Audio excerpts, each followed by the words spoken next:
Martin Cunningham first poked his silk-hatted head into the creaking carriage and, entering deftly, seated himself. Mr. Power stepped in after him, curving his height with care. "Come on, Simon. After you," Mr. Bloom said. Mr. Dedalus covered himself quickly and got in, saying, "Yes, yes." "Are we all here now?" Martin Cunningham asked. "Come along, Bloom." Mr. Bloom entered and sat in the vacant place. He pulled the door to after him and slammed it tight till it shut tight. He passed an arm through the arm strap and looked seriously from the open carriage window at the lowered blinds of the avenue. One dragged aside, an old woman peeping, nose white flattened against the pane. Thanking her stars, she was passed over. Extraordinary the interest they take in a corpse. Glad to see us go, we give them such trouble coming. Job seems to suit them. Hugger-mugger in corners. Slop about in slipper-slappers for fear he'd wake. Then getting it ready. Laying it out. Molly and Mrs. Fleming make the bed. Pull it more to your side. Our winding sheet. Never know who will touch you dead. Wash and shampoo. I believe they clip the nails in the hair. Keep a bit in an envelope. Grow all the same after. Unclean job. All waited. Nothing was said. Stowing in the wreaths, probably. I am sitting on something hard. Ah, that soap in my hip pocket. Better shift it out of that. Wait for an opportunity. All waited. Then wheels were heard from in front, turning, then nearer, then horses' hoofs. A jolt. Their carriage began to move, creaking and swaying. Other hoofs and creaking wheels started behind. The blinds of the avenue passed, and number 10 with its craped knocker, door ajar, at walking pace. They waited still, their knees jogging, till they had turned and were passing along the tram tracks. Tritonville Road. Quicker. The wheels rattled, rolling over the cobbled causeway, and the crazy glasses shook rattling in the door frames. "What way is he taking us?" Mr. Power asked through both windows. "Irishtown," Martin Cunningham said. "Ringsend. Brunswick Street." Mr. Dedalus nodded, looking out. "That's a fine custom," he said. "I am glad to see it has not died out." All watched a while, through their windows caps and hats lifted by passers. Respect. The carriage swerved from the tram track to the smoother road past Watery Lane. Mr. Bloom, at gaze, saw a lithe young man, clad in mourning, a wide hat. "There's a friend of yours gone by, Dedalus," he said. "Who is that?" "Your son and heir." "Where is he?" Mr. Dedalus said, stretching over, across. The carriage, passing the open drains and mounds of ripped-up roadway before the tenement houses, lurched round the corner and, swerving back to the tram track, rolled on noisily with clattering wheels. Mr. Dedalus fell back, eyeing. Was that Mulligan cad with him? His fidus Achates? No, Mr. Bloom said. He was alone. "Down with his Aunt Sally, I suppose," Mr. Dedalus said. "The Goulding faction. The drunken little cost-drawer and Chrissy's. Papa's little lump of dung. The wise child that knows her own father." Mr. Bloom smiled joyously on Ringsend Road. Wallace Brothers, the Bottle Works. Dodder Bridge. Richie Goulding and the legal bag. Goulding, Collis and Ward, he calls the firm. His jokes are getting a bit damp. Great card he was. Waltzing in Stammer Street with Ignatius Gallagher on a Sunday morning, The landlady's 2 hats pinned on his head. Out on the rampage all night. Beginning to tell on him now. That backache of his, I fear. Wife ironing his back. Thinks he'll cure it with pills. All breadcrumbs they are. About 600% profit. He's in with a low-down crowd, Mr. Dedalus snarled. That Mulligan is a contaminated, bloody, double-dyed ruffian by all accounts. His name stinks all over Dublin. But with the help of God and his blessed mother, I'll make it my business to write a letter one of those days, to his mother or his aunt or whatever she is, that will open her eye as wide as a gate. I'll tickle his catastrophe, believe you me. He cried above the clatter of the wheels. I won't have her bastard of a nephew ruin my son. A counter-jumper's son, selling tapes in my cousin, Peter Paul McSweeney's. Not likely. He seized. Mr. Bloom glanced from his angry mustache to Mr. Power's mild face and Martin Cunningham's eyes and beard, gravely shaking. Noisily self-willed man, full of his son. He is right, something to hand on. If little Rudy had lived, see him grow up, hear his voice in the house, walking beside Molly in an Eton suit, my son, me in his eyes, strange feeling it would be. From me, just a chance.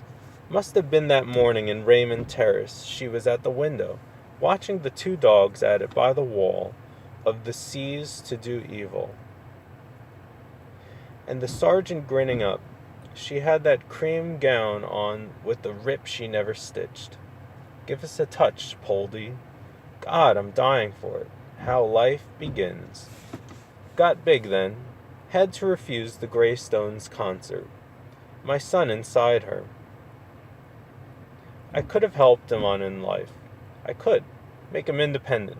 Learn German, too. Are we late? Mr. Power asked. 10 minutes, Martin Cunningham said, looking at his watch. Molly. Millie. Same thing watered down. Her tomboy oaths. Oh, jumping Jupiter. Ye gods and little fishes. Still, she's a dear girl. Soon be a woman. Mullingar.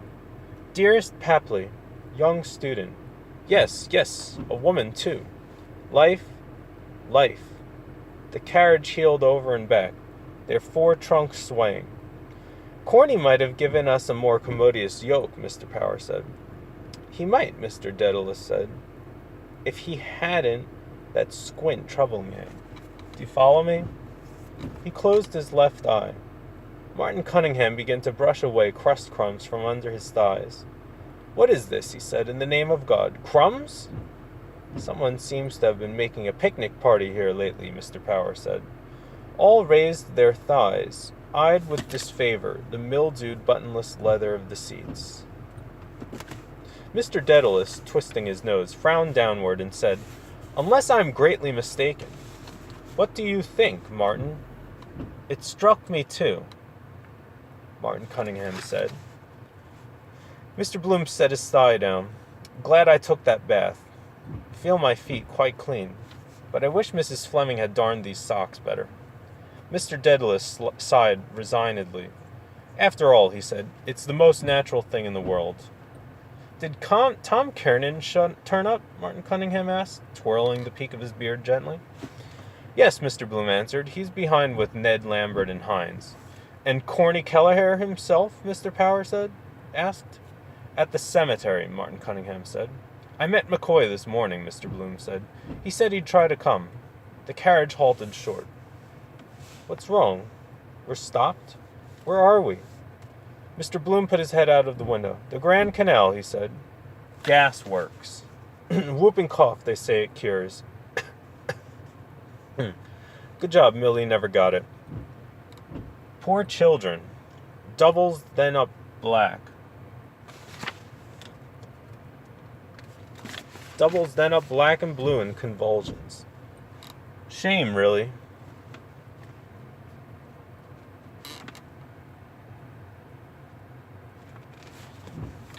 this guy doing? It's kind of weird. Can't concentrate. Doubles then up black and blue in convulsions. Shame, really. Got off lightly with illnesses compared. Only measles, flaxseed tea, scarlatina, influenza epidemics, canvassing for death. Don't miss this chance. Dog's home over there. Poor old Athos. Be good to Athos, Leopold, is my last wish. Thy will be done. We obey them in the grave. A dying scroll. He took it to the heart, pined away. Quiet brute.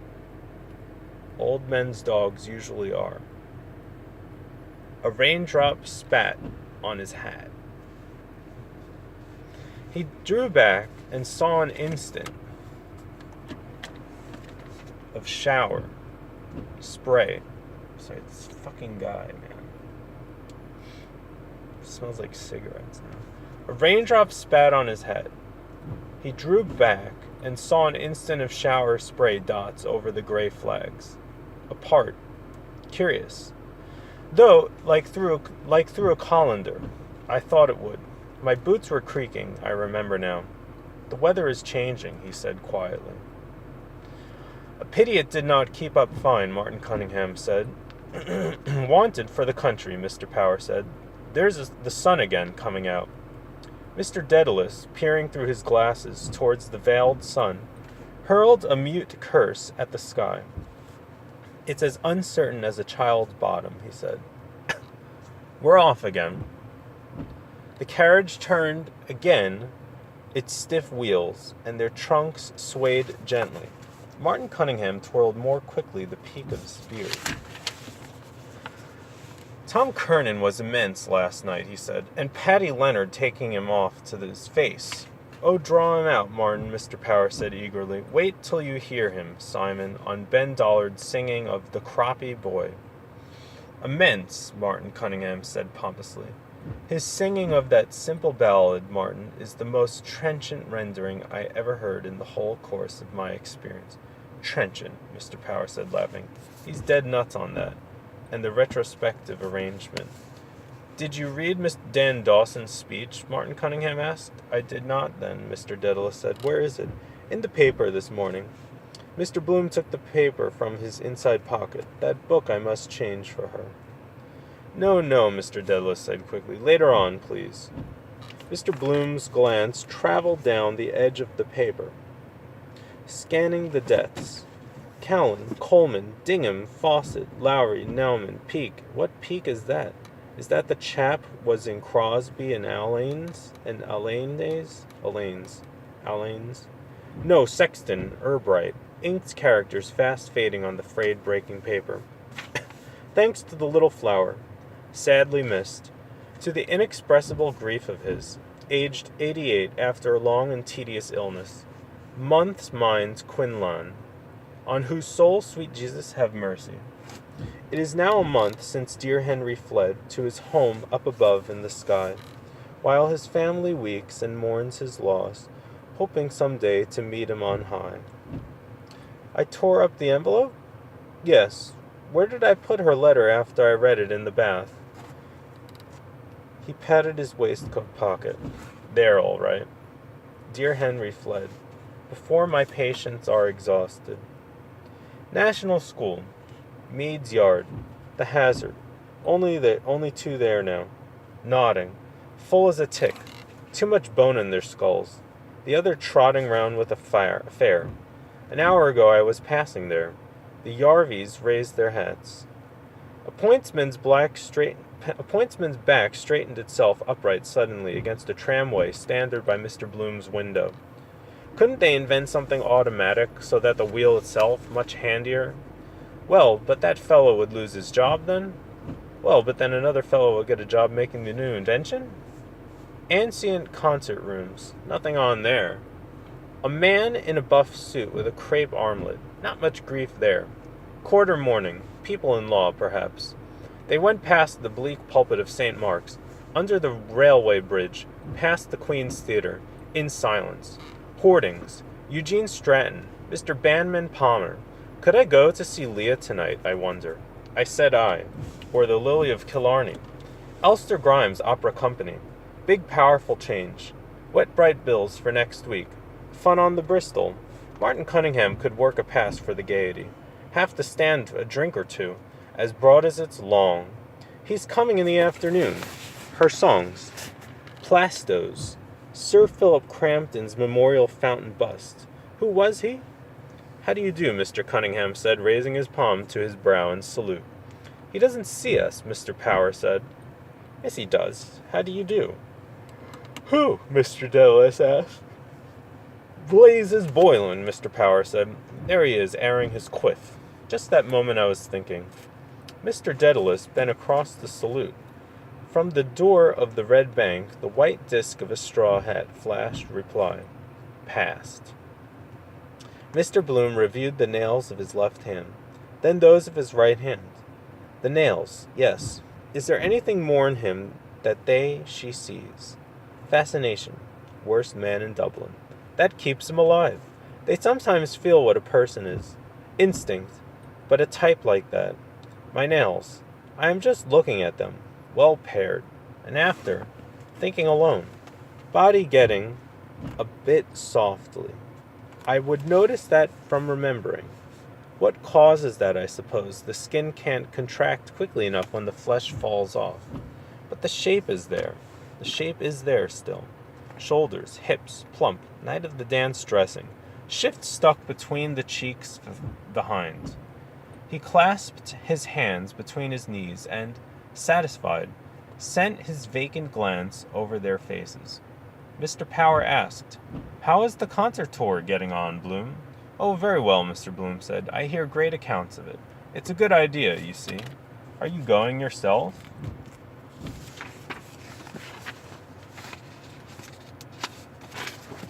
Oh, no, Mr. Bloom said. In point of fact, I have to go down to the County Clare on some private business. You see, the idea is to tour the chief towns. What you lose on one, you can't make up on the other. Quite so, Martin Cunningham said. Mary Anderson is up there now. Have you good artists? Louis Werner is touring her, Mr. Bloom said. Oh, yes, we'll have all top novers. J.C. Doyle and John McCormack, I hope. And the best, in fact. And Madame, Mr. Power said, smiling. Last but not least. Mr. Bloom unclasped his hands in a gesture of soft politeness and clasped them. Unclasped and clasped. Smith O'Brien.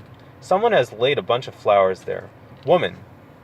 Must be his death day. For many happy returns. The carriage wheeling by Farrell's statue united noiselessly their unresisting knees. Oot! A dull, garbled old man from the curbstone tendered his wares, his mouth opening. Oot. 4 bootlaces for a penny. Wonder why he was struck off the rolls. Had his office in Hume Street. Same house as Molly's namesake. Tweedy, Crown Solicitor for Waterford. Has that silk hat ever since. Relics of old decency. Mourning, too. Terrible come down. Poor wretch. Kicked about like snuff at a wake. O'Callaghan on his last legs. And Madame. 11:20. Up. Mrs. Fleming is in to clean. Doing her hair. Humming. Voglio e non vorrei. No. Vorrei e non. Looking at the tips of her hairs to see if they are split. Mi trema un poco il. Beautiful on that tre, her voice is. Weeping tone. Tre. A thrush. A throstle. There is a word, throstle, that expresses that. His eyes passed lightly over Mr. Power's good-looking face. Grayish over the ears. Madame. Smiling. I smiled back. A smile goes a long way. Only politeness, perhaps. Nice fellow. Who knows, is that true about the woman he keeps? Not pleasant for the wife. Yet they say, who was it told me, there is no carnal. You would imagine that would get played out pretty quick. Yes, it was Crofton met him one evening, bringing her a pound of rump steak. What is this she was? Barmaid in juries. Or the Moira, was it? They passed under the huge cloaked liberator's form. Martin Cunningham nudged Mr. Power. Of the tribe of Reuben, he said. A tall, black-bearded figure, bent on a stick, stumping round the corner of Elvery's elfin house, showed him a curved hand open on his spine. In all his pristine beauty, Mr. Power said. Mr. Daedalus looked at the stumping figure and said mildly, "The devil break the hasp of your back.